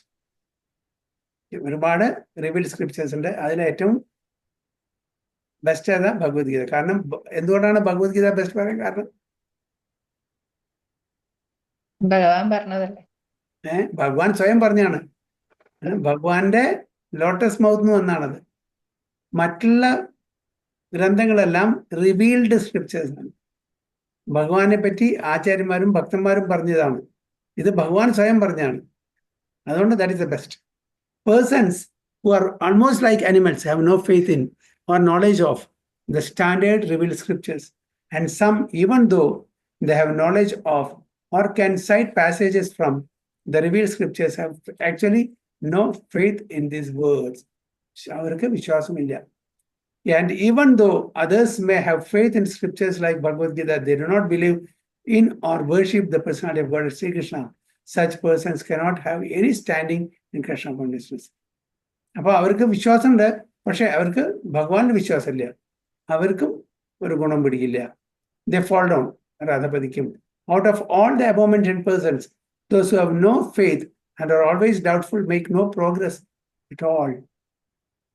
അവർക്ക് പ്രോഗ്രസ് ഉണ്ടാവില്ല. Men without faith in God and His revealed word find no good in this world nor in the next. For them, there is no happiness whatsoever.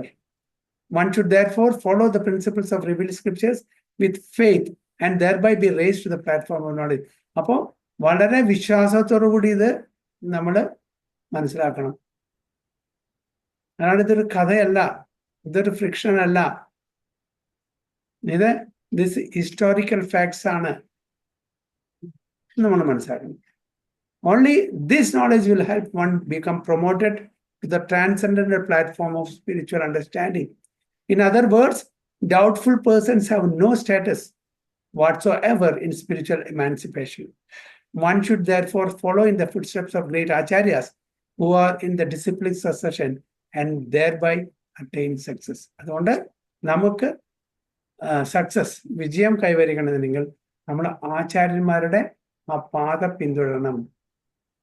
മഹാജനോ ഏനഗതാസ പന്ഥ, മഹാജനങ്ങളുടെ ആ പന്ഥാവിലൂടെ, ആ പാതയിലൂടെ നമ്മൾ സംബന്ധിച്ച സഞ്ചരിച്ചാൽ മാത്രമേ നമുക്ക് വിജയം കൈവരിക്കാൻ പറ്റുള്ളൂ എന്നാണ് പറയുന്നത്. ഒരിക്കലും ഇതിനെ ഒരു മിഥ്യയായിട്ട് കാണാൻ പാടില്ല, ഇതൊരു സാങ്കല്പികമായിട്ട് കാണാൻ പാടില്ല. ഇതെല്ലാം ഹിസ്റ്റോറിക്കൽ ഫാക്ട്സ് ആണ്, നടന്നിട്ടുണ്ട്. നമ്മളുടെ ആ ഒരു അണ്ടർസ്റ്റാൻഡിങ്ങിന്റെ ലെവലിൽ അപ്പുറത്താണെന്ന് മാത്രം. നമ്മളുടെ ബുദ്ധിയോ യുക്തിയോ ഉപയോഗിച്ച് മനസ്സിലാക്കാൻ പറ്റാത്ത തരത്തിലുള്ള ജ്ഞാനമാണ് ഇതിൽ തന്നിരിക്കുന്നത്.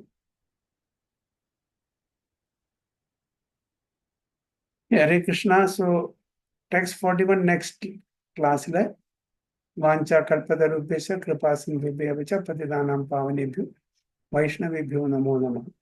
अनंत कोटि वैष्णव की जय, श्रील प्रभुपाद की जय, गुरु महाराज की जय, निताय गो प्रेमानंदे हरि हरि बोल।